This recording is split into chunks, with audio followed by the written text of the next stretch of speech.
السلام عليكم ورحمة الله وبركاته، اخواني وحبايبي متابعيني على قناة المصري تعليم سيد السمك بالصنارة. اللهم صل وسلم وبارك على سيدنا محمد وعلى آله وصحبه وسلم. اللهم ارزقنا رزقا حلالا طيبا يا رب، ويرزق الجميع يا رب. النهارده طبعا 16 11 المايه زي ما قلنا خست كتير. سيبنا حلوان وسيبنا الشريره المسنوده عشان بس الناس ما تقولش احنا ماسكين في دور واحد، وطالعين نجرب ارض جديده. النهارده انا طالع المنيا، ارض بين الجدامي وبين المياس، جروف طينيه. عشان الناس كانت بتقول انت ليه بترمي حجر، ما بترمي حجر ما بترميش طينه ليه، مع انك انت تقول الطينه. لا، هنرمي طينه النهارده زي ما انتم شايفين، جروف طينه اهيت اللي هنرميها. هقلب الكاميرا واوريكم الدور. بس كان في كام سؤال الناس بتساله، ازاي اتعامل بين المسافه بين الفله والغماز. لا، المسافه دي احنا بنحددها عن طريق الدور. الدور غويط، الدور ميته 2 متر، بظبط الغمازه على 2 متر متر بتشوف الطول الدور الاول قد ايه وتشتغل عليه. والناس اللي كانت بتسال على الرمال، اللي انت بترمل ب 25، انا برمل ب 40 وباخد سمك. طبعا انت بترمل ب 40 وتاخد سمك طبعا، مفيش مشكله، وربنا يرزق الجميع يا رب. لكن طالما الفتله رفيعه صياده، هنقول عليها ايه؟ بتسرق السمك، نقول عليها بتتحرك تحت احسن. السمكه البولت بتندغ الطعمايه. فممكن الخيط ال 40 هي تحس بيه، فتبص تلاقي انت اوقات تصطاد وانت بتصطاد تطلع الفله تغطس، تيجي تضرب تطلع الطعمايه معجنه، تطلع الطعمايه معجنه ومفيش سمك، السمكه راحت. بتبقى هي حست يا بالصنار يا حست بخيط الرمال. عشان كده بيقولوا خيط الرمال الرفيع صياد. فدايما خلي خيطك الاساسي 30 35 لو انت هتصيد بالغماز، وخلي رمالك 25، واي سمك والله هيقع معاك هتجيبه. الغابه هي اللي هتشتغل معاها طول ما الغابه طريه وانت عندك حساسيه الصيد هتجيبها. فده بالنسبه لسؤال الفيل، الوزن، الغماز، طول الغماز، الدور الغويط او الدور القصير بحسب وزن انت بتظبطها. الغماز، طول الغماز حسب الدور اللي انت عليه. دور غويط بطول الغماز، دور قصير بقصر الغماز. ده بالنسبه ليه. بالنسبه للخيط، لا، خيط الرمال الرفيع صياد واحسن. نقلب بقى الكاميرا ونشوف بقى منسوب الميه ونشوف الدور اللي انا هشتغل عليه. ليه انا اخترت الدور دوت ومع بعضينا، وان شاء الله النهارده ان شاء الله تبقى مذبحه سمك. ممكن السمكه ما تبقاش كبيره زي اللي بناخدها من حلوان ومن القاهره، ممكن تبقى السمكه قليله، ممكن تبقى سمكه اكبر، ارزاق بتاعت ربنا. لكن دايما انا عارف ان قبلي ما فيهاش السمكه الخشنه. البلطيه فيها كف نص كف، بس بتبقى ممتعه وبتدلعنا وبترقص القلوب طول الليل. يلا بقى نقلب الكاميرا وبالليل نرقص القلوب ونوريكم السمك ان شاء الله. هناخد سمك كتير باذن الله، لان المايه جايبه منسوب مفيش ولا اروع من كده. يلا، سلام عليكم. زي ما انتم شايفين يا جماعه، انا الدور اللي انا اخترته اهوت سايب على العده في العربيه، هروح اجيبها. وطبعا كل واحد من زمايلي راح يدور على دور عشان يقعد فيه. ده هيشه اهيت. وادي شايفين انتوا حمول في الماء، شايف الحمول دوت عامل ازاي؟ الحمول ده بقى مخزن للسمك، مخزن للسمكه. سمكه بتيجي بالليل كلها تبيت فيه. يعني بالذات في الطينه، جروف طينه زي اللي انا واقف عليها دي ما فيهاش حجر خالص اهيت. لا، الطينه دي بتبقى بالليل دافيه عن الحجاره، الحجاره بتبقى ساقعه. فتلاقي السمكه هنا اكتر، والميه زي ما انتم شايفين كده فيها عرق ميه، ميه مقطعه. همشي على بوز الفله، تهيؤ لي كده ان الفله هتيجي عند الهيش ده، والسمك هياخدها وينزل بيها ان شاء الله. او ممكن ياخدها في اي لحظه منه، بس هي طبعا عند الهيشه دي هتبقى مجمع للسمك. زي ما انتم شايفين كده الدور جاي بين هيشتين. دور فيه حوالي ياخد له بتاع 5 6 انفار يقعدوا فيه يمشوا فيه براحتهم. وتقريبا كانت في ناس قاعده هنا، هي عامله كورس دبش، وفي دبشه برده هناك اهي. يعني معنى كده ان في ناس بتيجي هنا وبتشتغل، شغالين بقى بغله، والله غله اهي. دي غله في الارض اهيت، ناس كانت شغاله هنا بغله. فطبعا هو في انبوبه امير. ده دليل برضو ان في ناس بتيجي اهي. في انبوبه امير اهيت، دليل ان في ناس بتيجي تصطاد من هنا، مش احنا بس. وناس مش احنا بس اللي صيادين وبتاع بناخد تختار ادوار. كل الناس صياده وكل الناس بتعرف تجيب ادوار.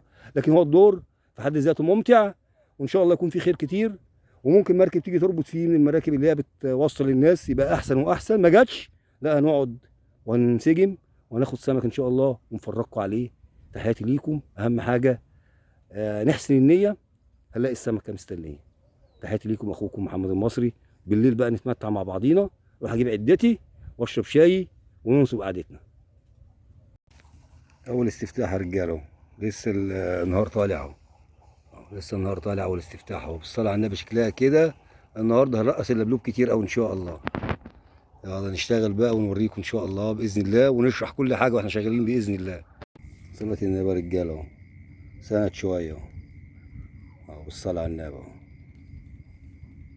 هتقولوا تحلى، والنهارده هتبقى مذبحه للكتاكيت الصغيره. سيبنا بقى الوحوش بتاعت حلوان وجينا للكتاكيت الصغيره. ادي رجال الاحجام اللي بتاكل اهي. ادي الاحجام اللي بتاكل اهي، بسم الله ما شاء الله، والله سمكه زي الفل، نشوي ورقص لبلوبك مصري. ميزه قبلي هنا يا جماعه ان السمكه قليله كتيره، بس حجمها مش كبير.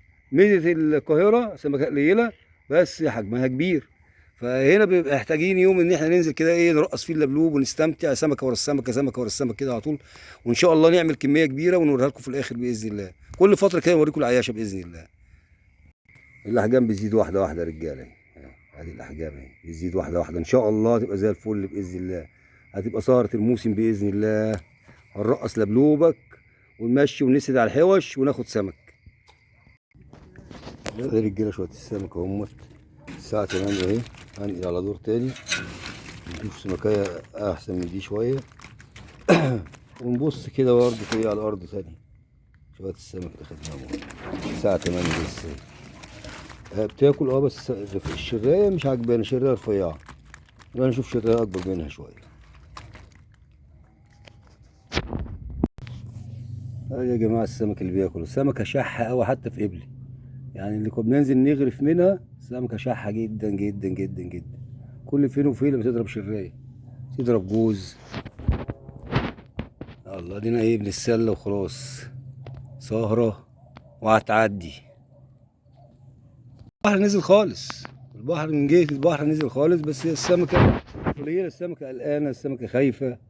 والميه ساقعه متلجه، الميه مش عايز تسخن، مفيش هوا خالص، الميه مسطحه جامد قوي. وممكن يكون ده سبب من الاسباب. قولش موسم يا رجاله، جواز يا رجاله، موسم يا رجاله. يلا انت تشتغل كام ساعه اللي باقيين دولت، يا مسهل الحال يا رب. نتكي على الله بقى يا رجاله، الساعه 2:30 اهي. حلو قوي كده، بارك الله فيما رزق. ادي شويه السمك اللي خدناهم اهمت.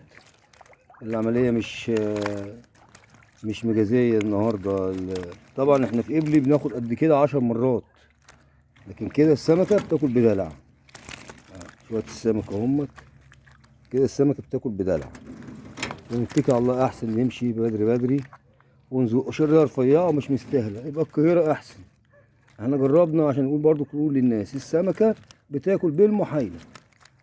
شرايه مش قد كده. شرايه في كوزي كده في حلوان احسن من كده 100 مره. يلا عقبال كل سهره يا رجاله. صفوا بقى على ما نلم حاجتنا.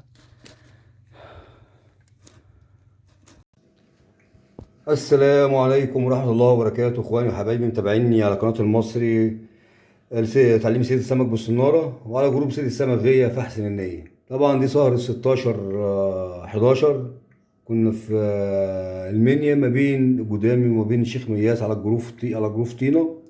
الميه بصراحه ربنا مش مظبوطه، الميه لسه ما استقرتش. الميه خست والسمكه بدات تاكل كويس في الايام اللي فاتت، ورجعت الميه ردت شويه ورجعت الميه بتخس تاني، فده مأثر على اكل السمكه. طبعا الكميه لصيادل يعني ما هقول معقوله، بس طبعا في الطبيعي ان احنا نجيب قد دي مرتين ثلاثه في الايام ديت اللي هي في بدايه الموسم زي كده لما لسه الميه خاسه. وطبعا حجم السمكه برضك مش حلو، حجم السمكه رفيع مش زي اللي بناخده من حلوان ومن القاهره من هنا. بس احنا قلنا نطلع نجرب ونشوف الافضل. طبعا دايما بنسعى للحاجه الافضل ونعرفكم بالحاجه اللي شغاله كويس، والواحد بيبقى طموح وده الطبيعي. فهي ارزاق بالله. فطبعا عشان كده احنا لمينا الساعه 2 ومشينا. الاغلبيه يعني احنا مقربين لبعضينا، كنا 3 مقربين لبعضينا في الكميه وفي حجم السمكه. محدش وقع في سمك كبير ولا حاجه، كله شير زي ما انتم شايفين كده، قراقير مش عارف ايه كلام مش يجازي السفر والتعب. بس في الاخر بنقول هي سمكه كويسه احسن من سمكه الترع والمصارف، وانتوا عارفين بقى طبعا سمكه النيل مهما كان حجمها لا، هي سمكه محليه وكويسه. فاللي حابب يطلع يطلع يتسلى، عشان ما نقولش لحد ما تطلعش. الناس بتفهمني غلط، تقول انت بتطلع وبتقول الناس ما تطلعش. انا بطلع اجرب وبقول لكم الطبيعي خدت سمك خدت، ما خدتش بقول لكم انا ما خدتش. لكن انا شايف الكميات مش هي اللي بناخدها في الايام ديت، لا بيبقى الحوض ده مليان وبعد الحوض ده كمان. ف والحجم بيبقى احسن من كده. فانا شايف كل واحد براحته. انا شايف ان انا مش هطلع قبل اليومين دولت غير لما تستقر، ممكن على اخر الاسبوع الجاي، ممكن الاسبوع اللي بعده. لا فما افضل هنزل هنا حلوان تاني، ننزل اماكن تاني في القاهره، ونجرب اماكن قريبه زي الاخصاص، ما نبعدش بعيد لحد ما المايه تستقر. وبرضه كانوا موافقوا بكل حاجه بنعملها، بنوافقوا بيها. واللي ليه مزاج ينزل ينزل، اللي ملوش مزاج ينزل برضه، كان نفس الحكايه. الناس كانت بتسأل على خيط البريد ينفع في النيل؟ اه ينفع اصطاد بيه بالغماز، بس انا افضل خيط النايل برضو طبعا احسن. بس الناس بتسأل دايما على السنار، انا بصطاد في قبلي بصطاد بسنار 5 بالامانه. في القاهره بصطاد بسنار 4، لان سمكه القاهره معروفه سمكه كبيره، سمكه قبلي معروفه سمكه رفيعه، اقل فين وفين لما بيقع واحده غلطه ولا حاجه نص ولا كيلو، ونادرا لما بتقع. لكن انا في قبلي لا، انا بصطاد بسنار 5 مستاد. في القاهره بشتغل بسنار 4 مستاد. مش عايز اطول عليكم اكتر من كده. تحياتي لكم جميعا، السلام عليكم ورحمة الله وبركاته.